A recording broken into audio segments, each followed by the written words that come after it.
రామాయణంలో బాలకాండను మనం తెలుసుకుంటున్నాం. బాలకాండలో ఇది చివరి ఎపిసోడ్. బాలకాండ తర్వాత అయోధ్యకాండను మనం తెలుసుకుంటాం. లాస్ట్ ఎపిసోడ్లో శ్రీరాముడు శివధనుస్సును విరిచి సీతమ్మను చేపట్టడం గురించి తెలుసుకున్నాం. అందాల రాముడు, పుత్తడి బొమ్మ సీతమ్మ వివాహ ఘట్టం, సీతారాముల కళ్యాణ వైభోగం గురించి తెలుసుకున్నాం కదా. ఆ తర్వాత ఏం జరిగిందో ఈ ఎపిసోడ్లో చూద్దాం. మిథిలానగరంలో సీతారాములు, ఊర్మిళ, లక్ష్మణులు, మాండవి, భరతులు, శృతకీర్తి, శత్రుఘ్నుల వివాహాలు అంగరంగ వైభవంగా జరిగాయి. ఆ తర్వాత ఈ ఘట్టం అంతటినీ నడిపించిన విశ్వామిత్రుడు అందరి దగ్గర వేడుకోలు తీసుకొని తపస్సు కోసం హిమాలయాల వైపు వెళ్లాడు. అంటే అప్పటికే రావణుడికి నమ్మకమైన రాక్షస సైన్యంలో తాటక, మారీచ, సుబాహులున్నారు.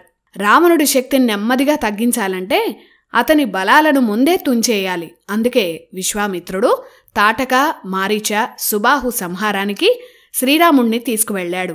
అలాగే రాముడు యుద్ధం చేయాలంటే అందుకు ఒక బలమైన కారణముండాలి. అదే సీతా వియోగం. అందుకే సీతా కళ్యాణాన్ని దగ్గరుండి నడిపించాడు. శ్రీరాముడి శక్తిని ప్రపంచానికి చాటేందుకు శివధనుస్సుని దగ్గరుండి విశ్వామిత్రుడు భంగం చేయించాడు. విష్ణువే రాముడని విశ్వామిత్రుడికి తెలుసు కదా.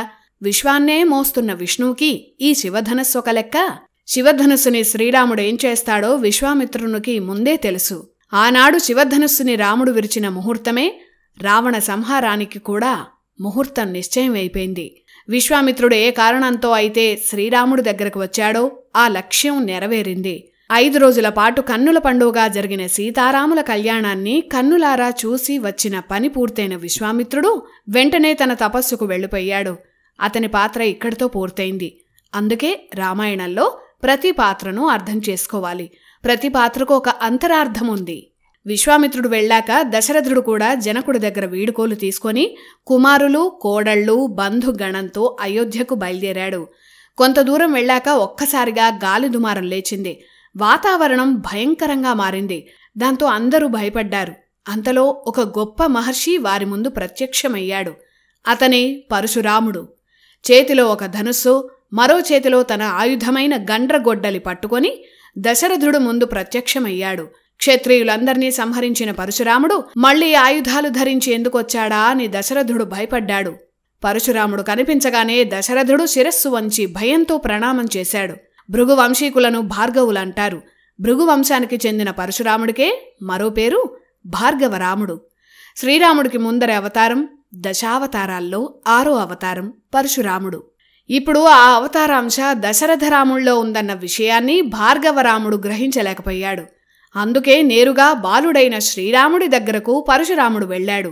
మిథిలా నగరంలో శివధనస్సు విరిచింది నువ్వేనా అని కోపంగా శ్రీరాముణ్ణి పరశురాముడు అడిగాడు. భార్గవరాముడికి వినమ్రంగా నమస్కరించి అవునని శ్రీరాముడు సమాధానం చెప్పాడు. అలా అయితే ఈ ధనుస్సుని కూడా ఎక్కుపెట్టు, అప్పుడు నీవు బలవంతుడువని నమ్ముతాను అని పరశురాముడు తన చేతిలో ఉన్న ధనస్సును చూపించాడు. ఆ ధనస్సు పరశురాముడి అస్త్రం. విష్ణు ధనస్సుగా విఖ్యాతి చెందింది. శివధనస్సు, విష్ణుధనస్సు ఒకే శక్తి ఉన్న అస్త్రాలు. వాటితో త్రిపురాసురులను సంహరించిన శివధనుస్సునే శ్రీరాముడు విరిచాడు. ఇక పరశురాముడి చేతిలో ఉన్న ధనుస్సు సాక్షాత్ విష్ణువే వినియోగించిన ధనుస్సు. పరశురాముడి తాతగారైన రుచీకుడికి విష్ణువు ఆ ధనుస్సుని ప్రసాదించాడు. అలా పరశురాముడి వంశానికి ఈ ధనస్సు వచ్చింది. అలాంటి విష్ణు ధనస్సుని ఎక్కుపెడితే నీతో ద్వంద్వ యుద్ధం చేస్తానని పరశురాముడు శ్రీరాముడితో కోపంగా అన్నాడు. పరశురాముడి కోపం గురించి తెలిసిన దశరథుడు పరుగు పరుగున వచ్చి బాలుడైన శ్రీరాముణ్ణి వదిలేయమని భార్గవరాముణ్ణి ప్రాధేయపడ్డాడు. అయినా పరశురాముడు పట్టించుకోలేదు. అప్పుడు శ్రీరాముడు కూడా పరశురాముణ్ణి చూసి ఆగ్రహించాడు. భార్గవరాముడి దగ్గర ఉన్న విష్ణుధనుస్సును కూడా శివధనుస్సులాగే తీసుకొని ఎక్కుపెట్టాడు. ఆ ధనుస్సుకి బాణాన్ని కూడా దశరథరాముడు ఎక్కుపెట్టాడు. శ్రీరాముడు విష్ణుధనుస్సును ఎక్కుపెట్టగానే పరశురాముడికి అంతా అర్థమైంది. తన అవతారం ముగిసిందని, ప్రస్తుతం శ్రీరామావతారం నడుస్తోంది. ఈ రాముడే ఆ విష్ణువని గ్రహించాడు. శ్రీరాముడికి ప్రణామం చేసి తపస్సు కోసం మహేంద్రగిరికి వెళ్ళిపోయాడు. పరశురామ, శ్రీరామ ఇలా 2 అవతారాలు ఒకేసారి కనిపించడం ఈ ఘట్టంలో ప్రత్యేకత. పరశురాముడు వెళ్ళిపోయాక అందరూ అయోధ్య చేరారు. అయోధ్యలో నవదంపతులకు అద్భుతమైన స్వాగతం లభించింది. సీతారాముల కళ్యాణ వైభోగమంతా అయోధ్యలో కనిపించింది. ఇలా కొన్నాళ్లు గడిచాయి. కొంతకాలం తర్వాత దశరథుడు భరతుణ్ణి పిలిపించాడు. ముందే చెప్పుకున్నట్టు భరత శత్రుఘ్నులు అయోధ్యలో ఎక్కువగా లేరు.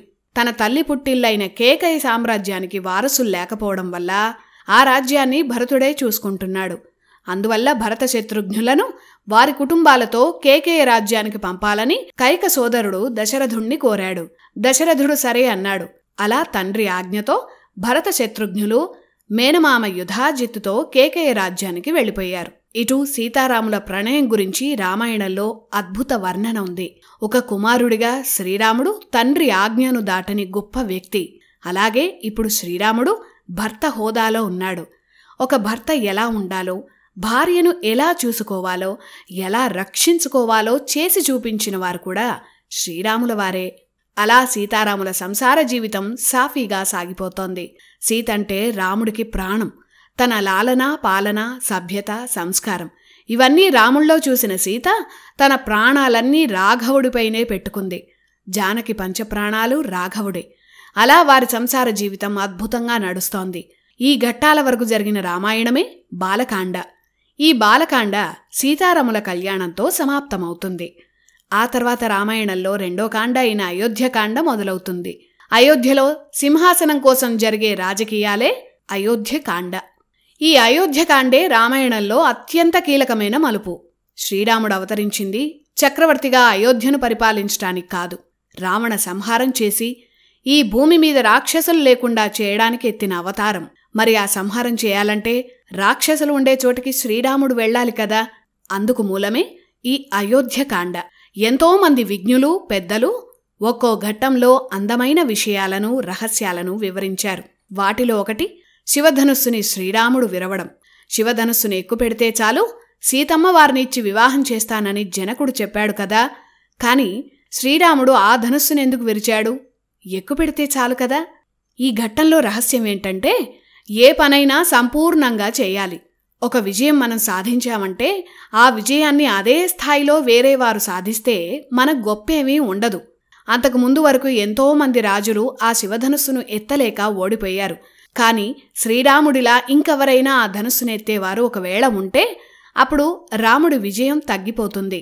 అందుకే శివధనుస్సుని ఎత్తడమే కాదు, అసలు ఆ పోటీనే ఇక జరగకూడదన్న కారణంతో శ్రీరాముడు ధనుస్సును విరిచేశాడు. అంతేకాదు, తన బాహుబలం ఏంటో ప్రపంచానికి తెలియజేశాడు. అక్కడితో శివధనుస్సు కథ ముగిసిపోయింది. ఆ ధనుస్సును గెలిచిన విజయం శ్రీరాముడితోనే నిలిచిపోయింది. ఇది శివధనుర్భంగం వెనక ఉన్న రహస్యం. ఇక్కడితో రామాయణంలో బాలకాండ ముగిసింది. రామాయణంలో అత్యంత కీలకమైన అయోధ్యకాండను మనం వచ్చే ఎపిసోడ్స్లో తెలుసుకుందాం. జై శ్రీరామ్.